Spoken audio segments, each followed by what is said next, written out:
right. Well, good morning, good afternoon, good evening, everyone, and welcome to the world's most exciting classroom. My name is Joe Rowski, and I'll be your host for today. This will be our second last world's most exciting classroom event for classrooms in the Australia, New Zealand region of our planet, because in a few weeks, we will arrive back in Falmouth in the UK, completing our 2-year journey aboard the Oosterschelde, following Charles Darwin's Voyage of the Beagle. Let's take a look at the map. That's the easiest thing to do right now to see where we are right now. And you'll see why we are getting close to drawing things to an end.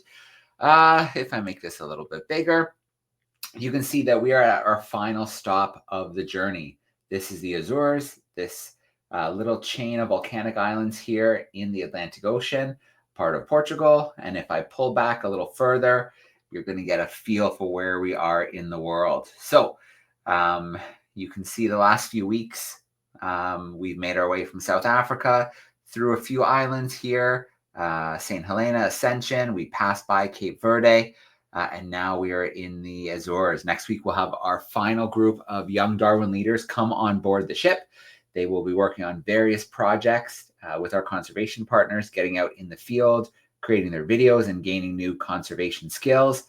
And then after that, we will set sail for Falmouth in the UK. Falmouth famously is where Charles Darwin ended his 5-year voyage on the Beagle. And so if you can get a little bit closer, you can see where we started in Plymouth back in August of 2023. And you can see where we will end in Falmouth in July. So sometime around mid-July, we will arrive back here. We'll have a couple celebration days here in Falmouth. The ship will take one more tiny little trip here into London, and then we'll have another event in London with the ship as well. So that's the plan for the next few weeks.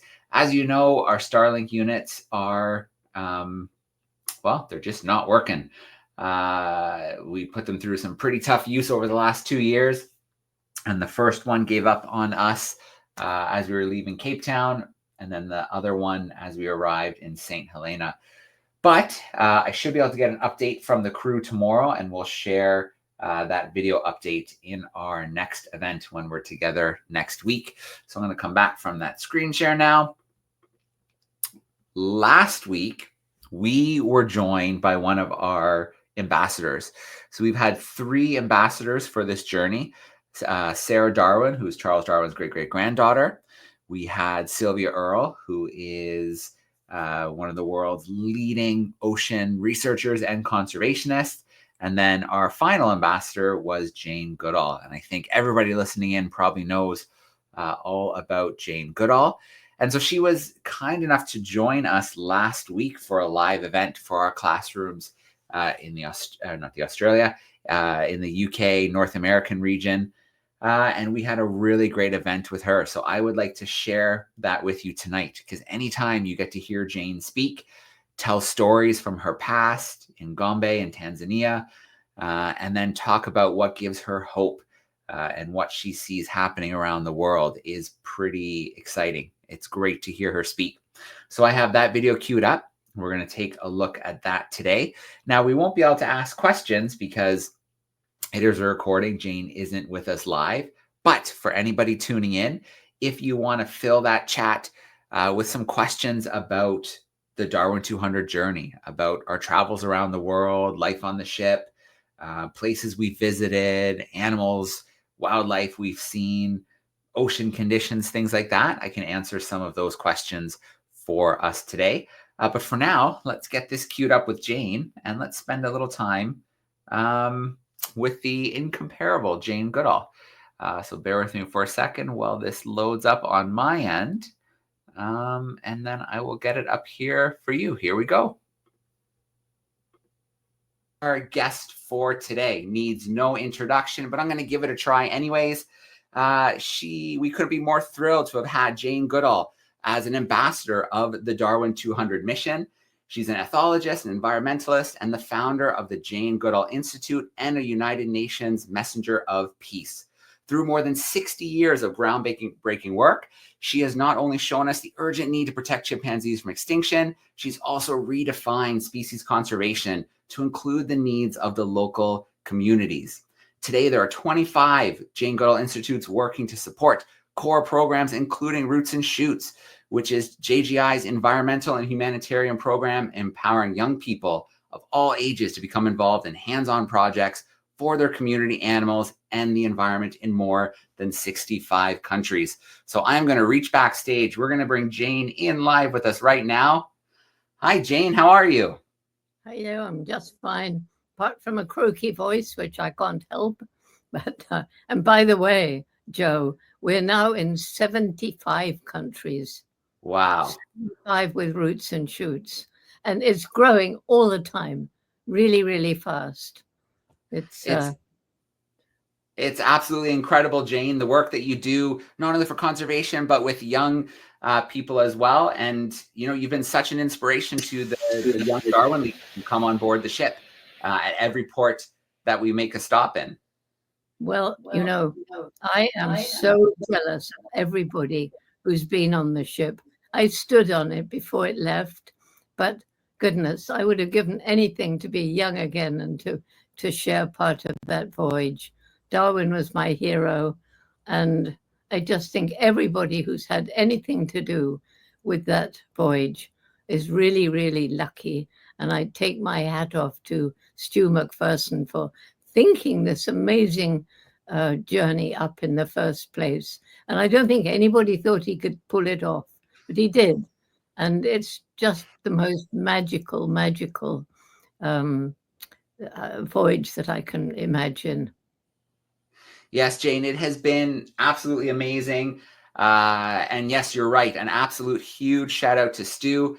I think just through sheer force of will, he made this happen. And yeah, I mean, we've been talking about this for a long time, and to see the ship set sail from Plymouth.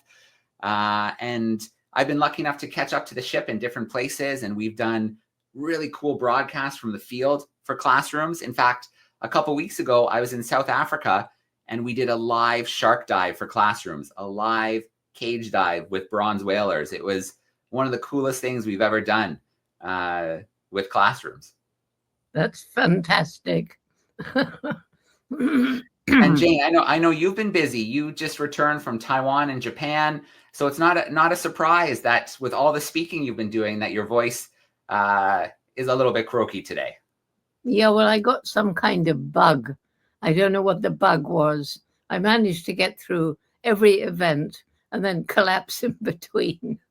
Anyway, I'm now amazingly back home for about 10 days, which is quite rare for me. So I will recover. Excellent. Well, Jane, we're going to let the students go crazy with questions very shortly. But before we do that, you know, I just thought maybe we could take a minute and you can just talk a little bit, you know, say hi to the classrooms and maybe just touch on the state of conservation right now and why students, you know, can get involved right now and don't have to wait. Yeah, well, it's important for everybody to get involved, students or non-students, because I think everybody knows the world's in a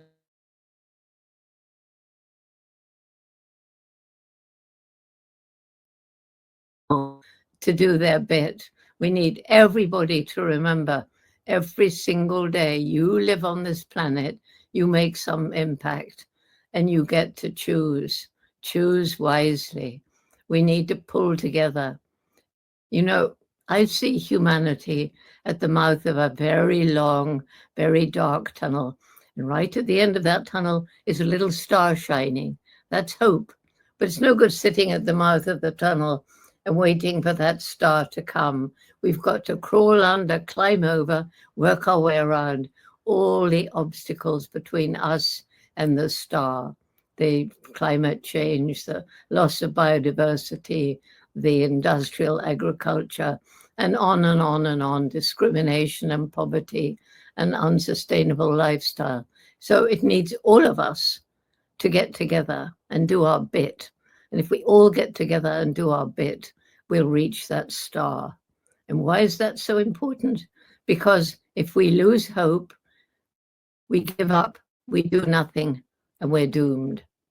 So let's all do everything we can to grab onto that star. All right. You're right, Jane. That is so important. Hope is so important. And that's one thing I think that we've seen throughout this 2 years of the Darwin 200 voyage is that students out there are very hopeful. They're very excited to do their part. They've been doing experiments with us. They've been doing curiosities of the week.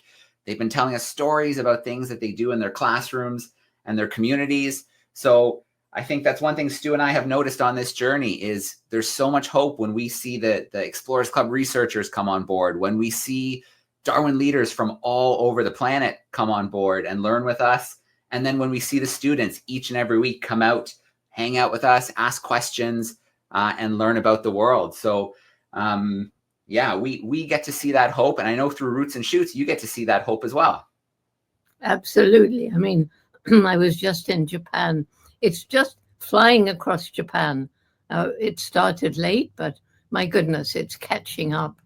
And it's because we have such incredible people, you know, volunteers, a few staff, and then the students themselves, all having ideas, all working away to make this a better world. It's very exciting. All right. Well, I think it's time that we meet some of our students hanging out with us today.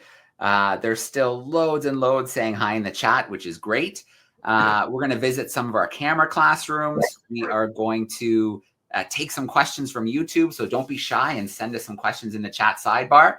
But I think I want to see some other faces. So I'm going to start off in North Bay, Ontario. We've got some grade 3-4s hanging out with us. Let me get them in here. Good morning, North Bay. How are we doing? Oh, I think we need to grab the mic for me. There we go. Hi, my name's Jaden, and I'm wondering, throughout your career, how many chimpanzees have you been working with?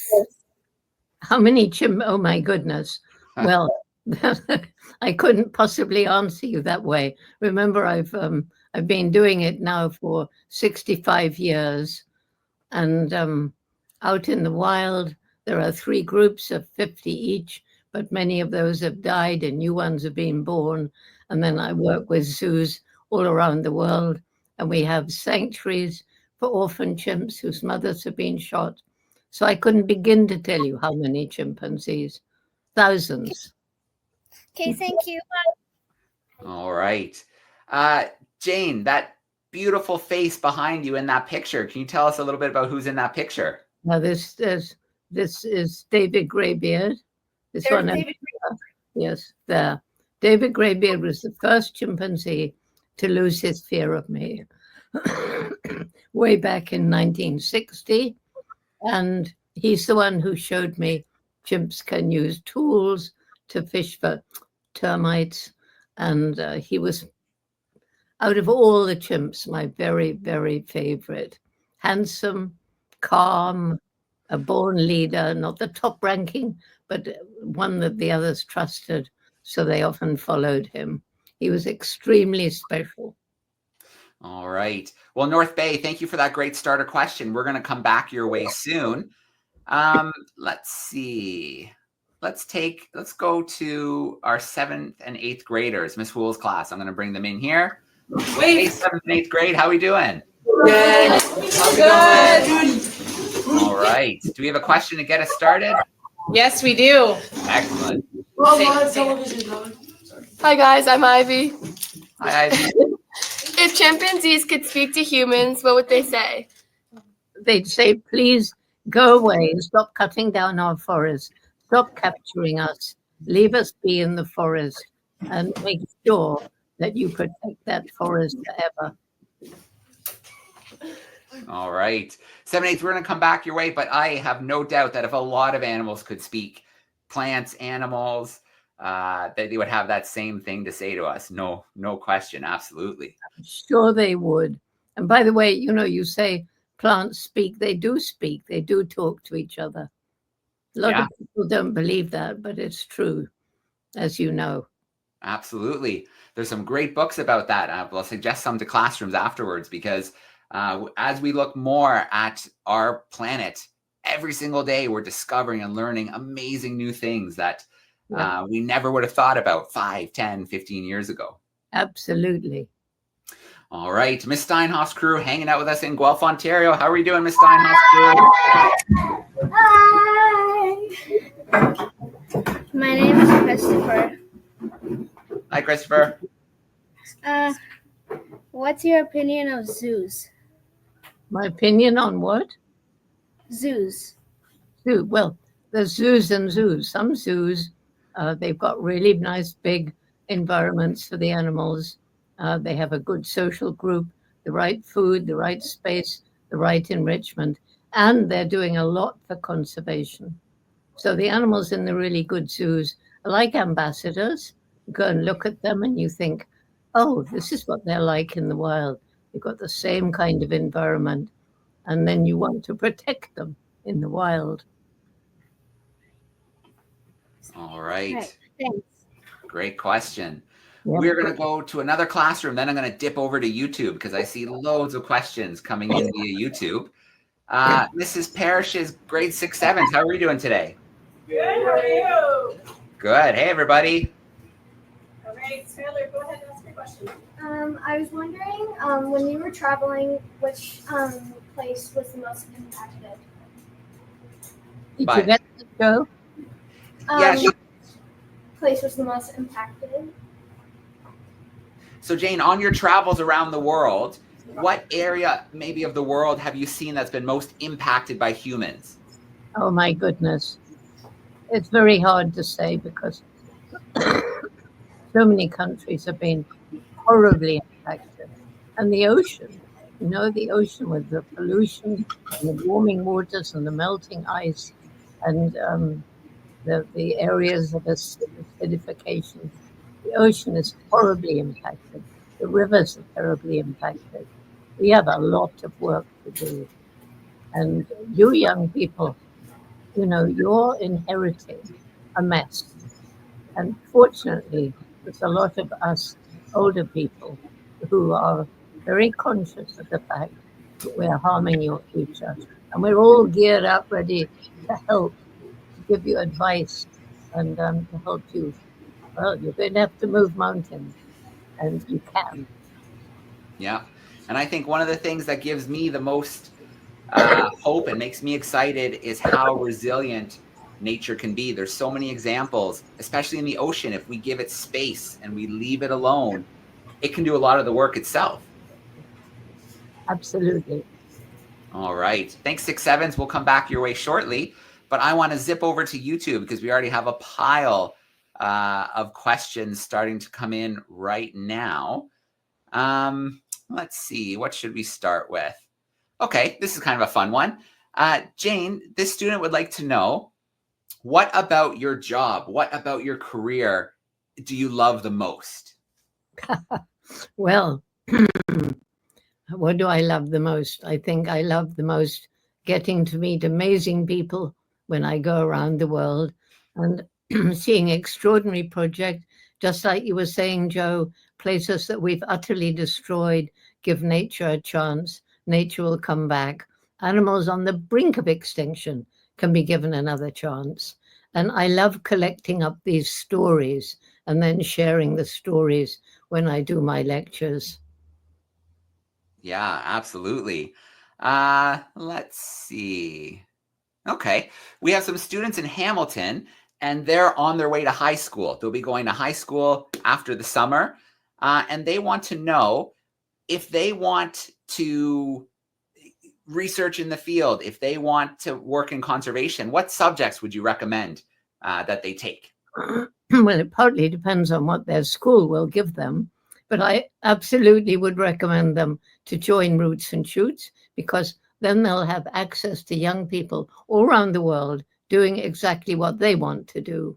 But the subjects, some people want to go more into the zoological side of it. Mm-hmm. Other people want to be out doing conservation, and different countries, different universities, different schools offer slightly different ways of getting there.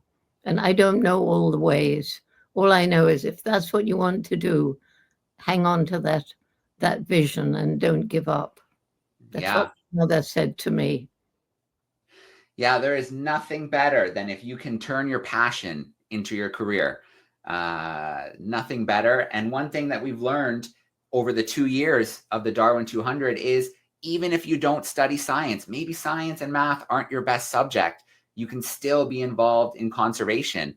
We need engineers. We need people who can make and fix things. We need people on board the ship who can cook and navigate.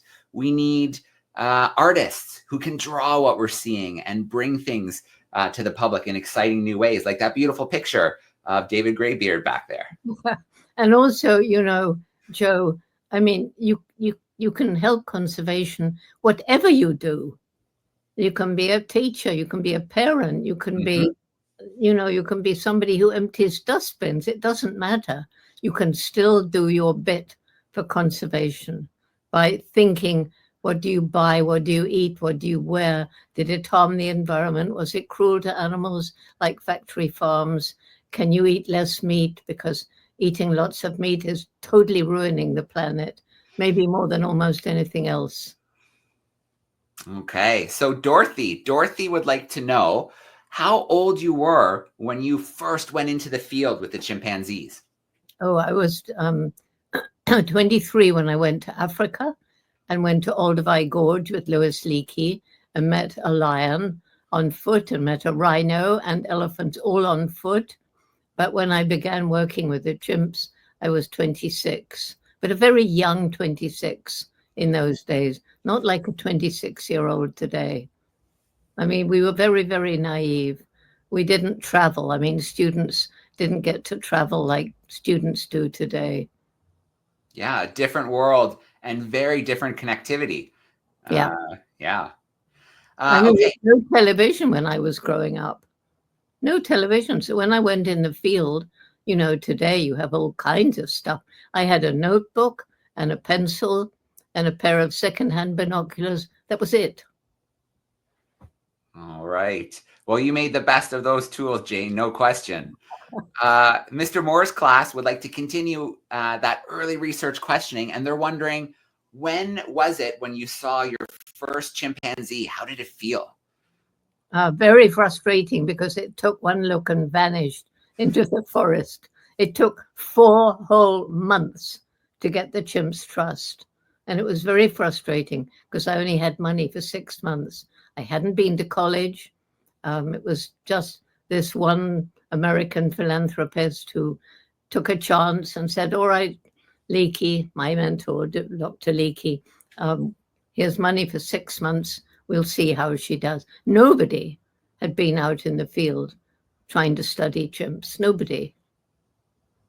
Except one man, that was back in the 1800s, and he wanted to watch chimps, but he had a very, very strange way.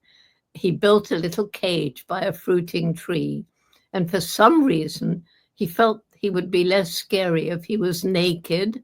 So he sat in the cage, naked, covered in baboon dung. I mean, he never saw a chimp.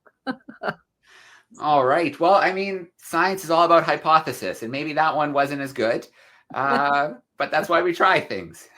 We learn when we try things. Well, I think that was a very foolish thing to try. Absolutely. Okay, one more question from YouTube, and then we'll get our camera classrooms again. This is a group in Nova Scotia, and they're wondering, you know, if you could give students a simple piece of advice for something they could do every day to help the planet, what would it be? Oh, golly. Well, you know, there's so many little tiny things like turning off taps, turning off lights, being a vegetarian, or even better, a vegan, not eating meat, for example, being kind to people, watering a little dying plant. There's hundreds of little things you can do to make the world better. Yeah, we always say to students that, you know, to forget about that saying that I'm only one person, because one person acting and other people seeing them act, and millions of people are one person and can act together. So yeah, there's all kinds of little things that we can do every single day. I'm going to bring in some backstage classrooms again. We'll mix up the order a little bit to keep things interesting. Miss Steinhoff's class. What is the average age of chimpanzees in the wild? They don't usually live longer than 40 in the wild, but in captivity, where their teeth don't get worn down by chewing on lots of grit with their food in the wild, they can live up to 72 in captivity. All right. Thanks for that great question, Ms. Steinhoff's crew. Let's see. Let's go to Mrs. Parrish's 6-7, see if they have another question for us. There they are. What gave you strength to remain hopeful in your work, even when the challenges seemed overwhelming? Oh, that's a great question. Jane, what gave you strength to continue with your work, even if the challenges seemed overwhelming? Because I'm a very obstinate person. And when I start doing something, I'm not going to give up. So the worse the challenge is, the more I'm out there ready to defeat that challenge. And I've never felt like giving up, never. All right. Being stubborn can be a pretty good trait. It can push you through to get things done. Very cool. 3-4s, North Bay. Hi, my name is Caitlin, and why was David Gravier your favorite chimpanzee? So my favorite chimpanzee was David Greybeard. My hands are not working in the right way. She's wondering, Jane, what was it about David Greybeard that really pulled you in? What was it about him? Well, he was just calm. He was the first one to lose his fear. He was very handsome. You can see he's a handsome guy. And I loved him. As simple as that. It's like you see on the other side of me, this side, is the dog who taught me as a child that not only humans have personality, mind, and emotion. That's Rusty. All right. Thank you for that great question. We're going to go to our 7-8s who have been waiting patiently. Let's get them. Oh, here comes someone. Hi, I'm Nathan. And I was wondering if you ever have you ever had any violent interactions with a chimpanzee? Yes, we had one chimpanzee called Frodo, and Frodo was a bully. He bullied other chimps. He bullied us, especially bullied me. And he would charge up to us, and they're very strong. They're like 10 times stronger than me. And they charge, and it's just this ball of muscle and hair, and their faces bunched in a furious skull, and their hair sticking out, and they whack you like that. And we used to hang on to trees, but Frodo used to pull me off the tree and drag me. And he wasn't trying to hurt me because I'd be dead, but he was just trying to, prove he's dominant. And I kept saying to myself, rather, Frodo, I flipping know you're dominant. Just please lay off. But it didn't do it.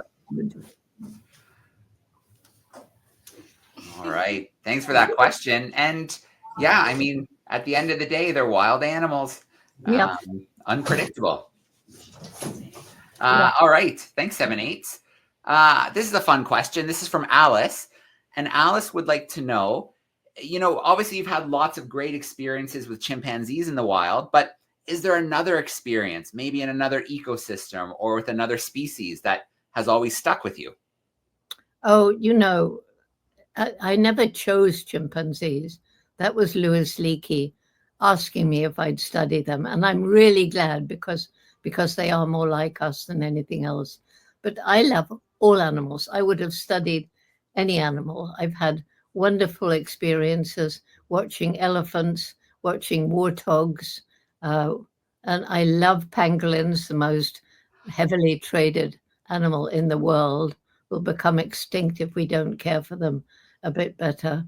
I just love being out in the wild with almost any animal. It's where I love to be and almost never am today. Jane, I was just, while the ship was in Cape Town, I went up to Greater Kruger for a few days, and I got to spend several days tracking and following a pack of wild dogs. Yeah. And it was just, oh my gosh, they are so smart and so social. We saw them hunting and catching prey, but then we also saw the moments when they were playing around, and just, there's nothing better than being in the wild and being in nature. Raising their cubs. I watched them for a year, wild dogs, but also even more fascinating are hyenas. That was one of the best times I ever had, was a year studying hyenas. Yeah, and that was a funny thing too, is wherever the pack of wild dogs went, there was always one or two hyenas following in behind. That's they right. wanted to try and get in on those kills. Well, the hyenas make many kills themselves, and the lions steal from the hyenas. Yes, it's a tough world out there. The funny thing with hyenas, one reason they love following wild dogs, if the wild dog is lying there, they'll creep up behind. They love eating wild dog poo.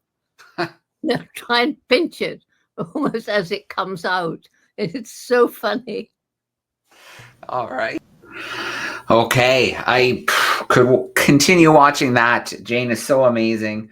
If you do want to watch some more of that, if you go to Exploring by the Seat of Your Pants YouTube channel or DARWIN200 YouTube channel, you can watch the rest of that connection with Jane. It's amazing to hear her speak. The students love to get the chance to ask the questions. She's got amazing stories. Really a real pleasure to get to spend some time with her last week as one of our DARWIN200 ambassadors. And I know the thousands of students who joined us during that live event really enjoyed that opportunity. And the recording is still being watched a lot by the classrooms in the DARWIN200 community. So a huge shout out to Jane and her team for doing that with us and for being an ambassador the last 2 years with us. Okay.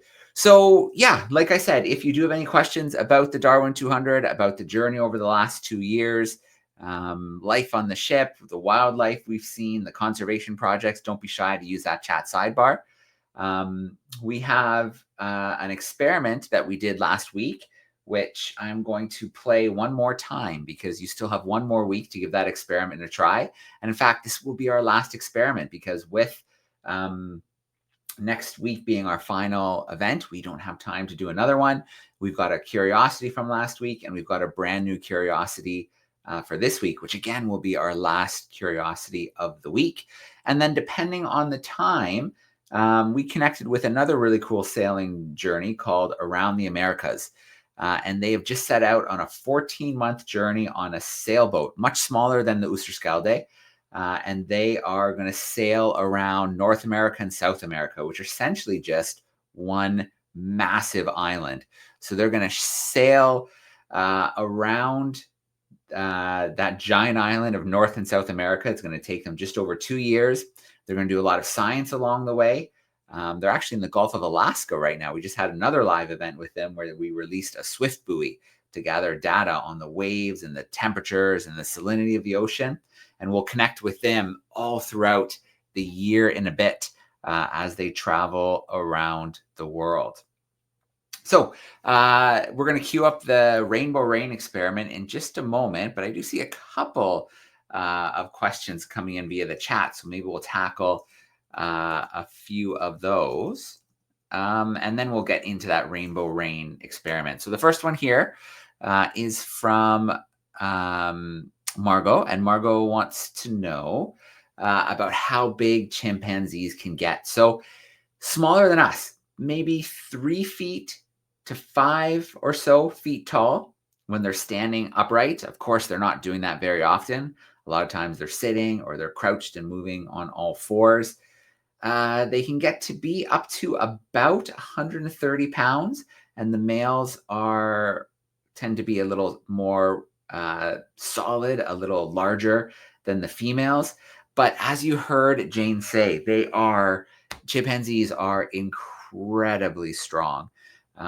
It's not even close comparing chimpanzees to us. Chimpanzees are much stronger than humans. You heard Jane tell that story about Frodo, where Frodo basically just grabbed her one day and just kind of threw her and dragged her along. And there's nothing she could do except just hope that, Frodo would just let go after he proved his point that he was big and tough and dominant. So chimpanzees may be smaller than us, height-wise and weight-wise, but they are very, very strong. Okay, what else do we have here? Ellie, that's such a great question about chimpanzees. So Ellie's curious about how many there are in the world. And to be honest, their numbers are falling very, very fast. So we don't know for sure because they're spread out in places in Africa. Some of the places where they're found are dangerous to visit, like places in the Congo. So we don't have an exact number. We do know that their numbers are falling, where they're classified as endangered due to habitat loss, poaching, and diseases. So the best guess that scientists have could be between 170,000 to 300,000 in the wild. So that's a pretty big estimate, 170,000 to 300,000. One thing we know for sure is that their numbers are falling, and there's a lot of reasons for that. Habitat loss being one of the biggest ones. Disease is another one. They're so closely related to us that we can pass some of our illnesses. So chimpanzees living close to villages, human communities, they can get sick from interaction with humans as well. We're so closely related. Okay, what else have we got here? How long do chimpanzees sleep in a day? That's a question I don't know for sure. I know that similar to us, they do a lot of their sleeping in the evening. A lot of times they'll make nests, gather up some leaves and sticks and things like that, kind of curl up in their little shelter. During the day, they're definitely active. They're foraging, they're moving around, they're interacting with each other.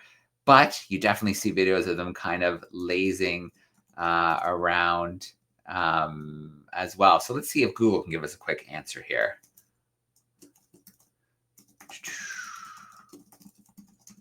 So,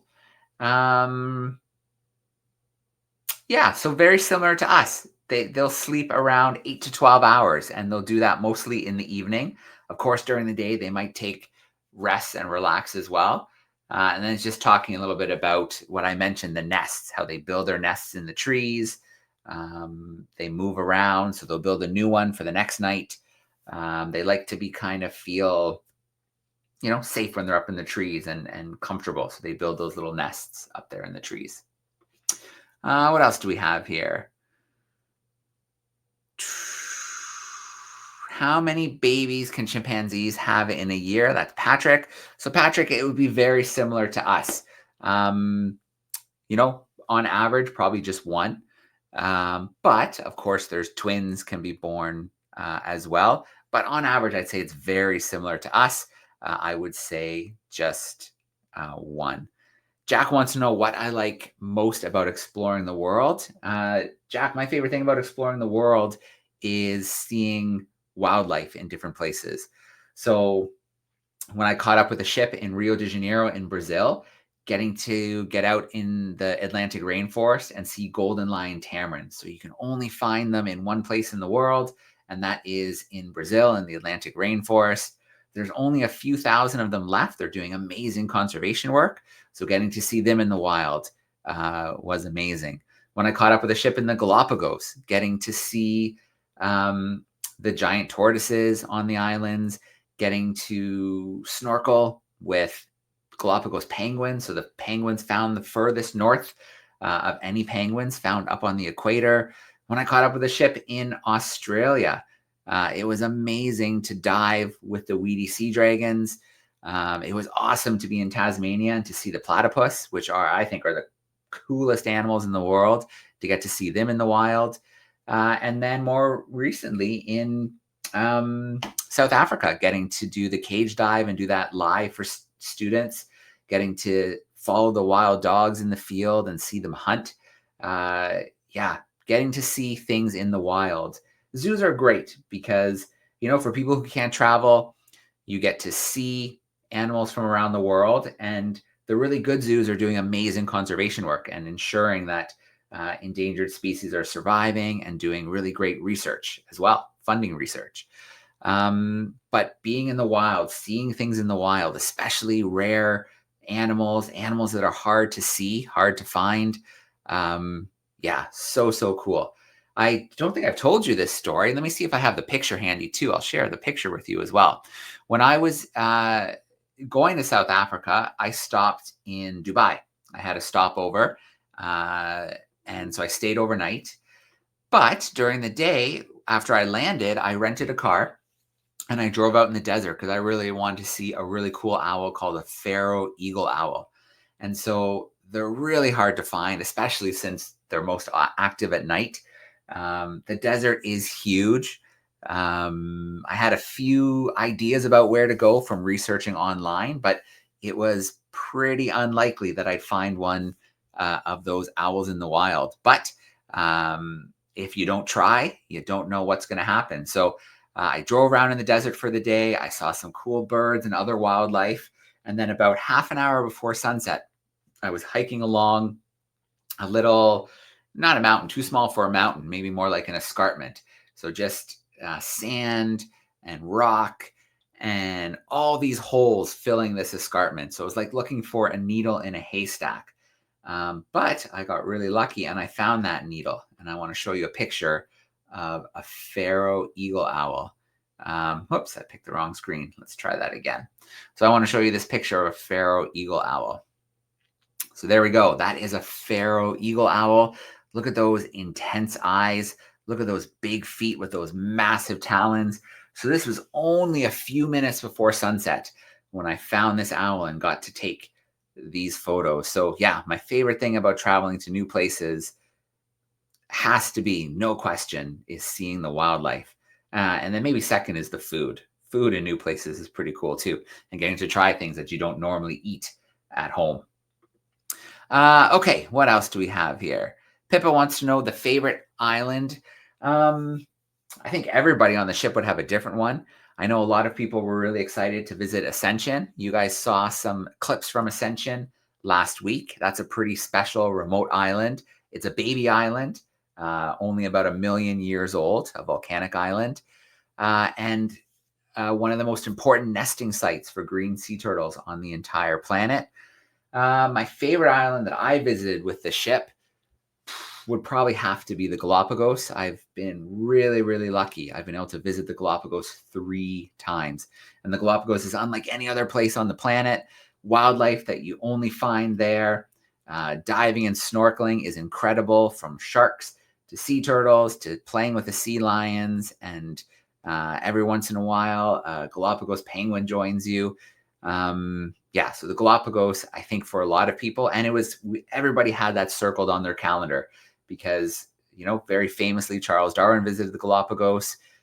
Some of the observations he made were really key to him developing his theory of natural selection. So yeah, the Galapagos are a really, really special place. Lucas wants to know, back to chimpanzees, because we were talking about Jane. What are chimpanzees eating? A whole variety of things, just like us. They're omnivores, like us. They eat some meat.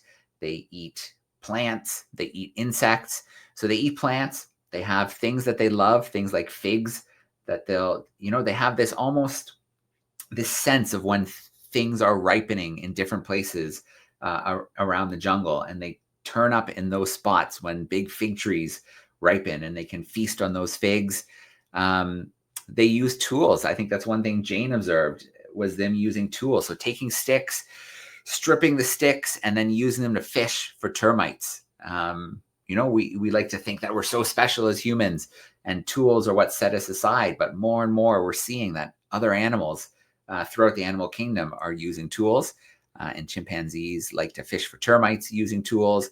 They crack nuts using tools as well. So they'll put the nut on a rock and then get another rock, and bash it on top of that nut. So that is tool use.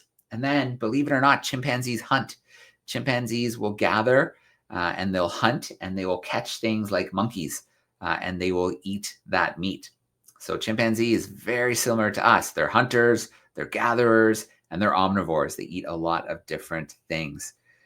What's the biggest and smallest group of chimpanzees? Well, that can vary in size to small groups of just a handful, maybe 5 to 10, to groups. I think groups can be as large as 50 or more. But then those groups tend to break up over time into smaller groups because, numbers being that high, that's a lot of pressure to support that many.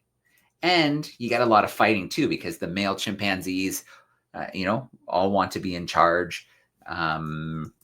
So yeah, the groups can very much differ in size over time. And I'm just checking online.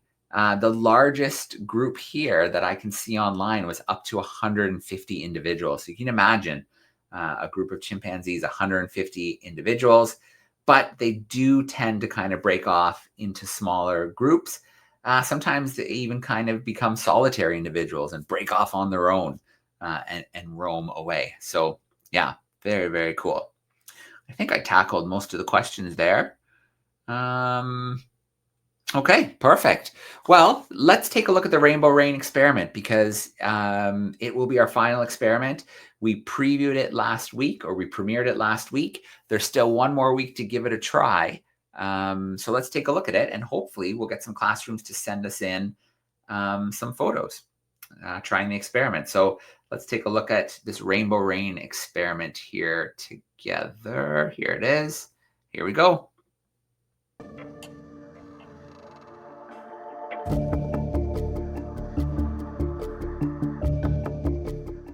Welcome back, everyone. In this week's experiment, we're going to create rainbow rain. This is a really fun experiment and a very colourful one. To do this experiment, you need a jar or a beaker of water, some oil. You can use cooking oil or baby oil. I'm going to use cooking oil deliberately because it's yellow, so you'll see the difference with the water. But baby oil that's see-through works absolutely fine too. Then you need as many types of food colouring as possible. These have to be liquid, water-based food colouring. So try and get as many different colours to make your rainbow rain as beautiful as you can. The first step is to get your beaker of oil. About 400 millilitres is fine, but you can have more or less if you want to. And then you've got to put in drops of food colouring. The more you use, the more colourful your experiment will be. So I'm going to start with some blue. Try and separate them out as many little drops as you can. That should then sink down to the bottom. I'm going to use red next. Let's add some red droplets of food colouring. And these might actually mix in the oil to make some purple if we're lucky as well. Then some green. And then some yellow food colouring as well.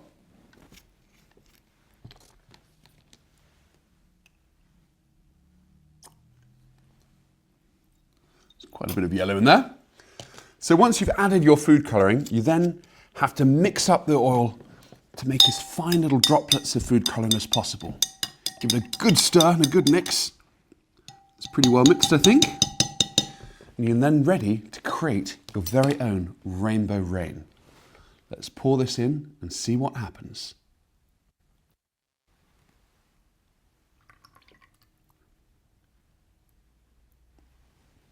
Look, can you see what's happening? The food colouring is sinking down to the bottom of the layer of oil and coming down as rainbow rain. We've got quite a bit of red. Is this a blue one? Yep, look, there's a blue one. It does take a few minutes for the food colouring to settle, but keep watching and you should see a beautiful display of rainbow rain. The more you mix your mixture of oil and food colouring, the finer the droplets in the oil and the thinner and smaller and finer the rainbow rain is in your water. My rainbow rain is quite active. Look, can you see these big swirling sections of blue dripping down from the oil layer into the bottom? It's a little bit like a lava lamp, isn't it? Can you recreate this experiment in your classroom and work out why the oil, the water and the food colouring creates this rainbow rain effect? Send in your answers to classroom@darwin200.com and we'll find out the answer in 2 weeks' time. Good luck in creating your very own rainbow rain, and thank you for watching. Okay, so classroom@darwin200.com if you want to give that a try. We'd love to see some pictures and, of course, your thoughts on why you think that reaction took place. Why the food dyed, the oil, the water, why everything kind of stayed separate, and then why we had that rain where the food coloring kind of dripped down from the top and through our mixture. Okay, so that's our last one, classroom@darwin200.com. One more week to give that a try. We had a, what did we have? We had an experiment a curiosity of the week last week. We did have a winner for this week, and it's a coincidence where they're from, and I will talk about that in just a moment after we play the answer to last week's curiosity. Welcome back, everyone. Last week, I asked you to try and guess the identity of this strange fossil. Remember, it's not an animal, it's something much, much older. Could you guess the identity of this strange formation? Did you spot its unusual layered structure? Well, many of you sent in answers, and a few of you got it right. This is known as a desert stromatolite.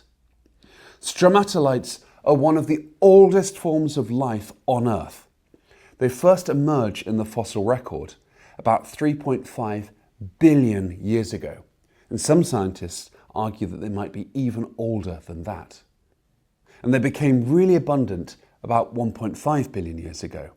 They're formed by mats of cyanobacteria and other microbial life that cement together grains of sand, forming layers. This particular one has been heavily eroded. You can see here the layers within it. Over time, the stromatolite grows upwards, forming a stone-like structure, but with a living biofilm, particularly at the top. It's thought that they may take decades or perhaps even centuries to form. And amazingly, there's some examples of living stromatolites alive today. In a few parts of the world, in protected waters where it's very sheltered, stromatolites still form to this day. I was very lucky to see stromatolites a few years ago in Western Australia, and seeing this incredible sight of these strange formations in the water is literally like glimpsing back through time. This particular stromatolite was found in the Sahara Desert, and so is known as a desert stromatolite. But fossils such as this occur in rocks right the way around the world. Did you correctly identify this as a fossilized stromatolite? Let's find out who won this week's prize. Thank you for watching, and see you next time. Okay, so we had a few right answers set in, so we had to pick a classroom, and so Mrs. Parada's class in Fremantle in Western Australia is the class we selected this week. And Western Australia happens to be one of the few places in the world you can go and see stromatolites still doing their thing in the ocean. So that's pretty cool. Shark Bay is a spot that you want to visit if you want to see those stromatolites. And we find fossils of them, 3.5 billion years old. So they were doing their thing, pumping oxygen into the atmosphere, which for animals like us who need oxygen, we're pretty darn grateful for their contributions to that. So that was our curiosity of the week. And we have one more curiosity of the week, which we will reveal next week. So let's take a look at this video, and then you have 1 week to come up with your answer for this curiosity. Back, everyone. This week's curiosity is a very unusual mineral. Can you see these amazing metallic crystals forming this radial pattern? Can you identify what type of mineral this is? There's a bit of a clue. It's had many interesting uses over thousands and thousands of years. Send in your guess to classroom@darwin200.com for a chance to win an Amazon gift voucher prize. Join me next week to find out the identity of this very strange but beautiful mineral. Thank you for watching, and see you next time. Okay, there we go. Pretty big clue there. It is a mineral. It's had some really strange uses over time.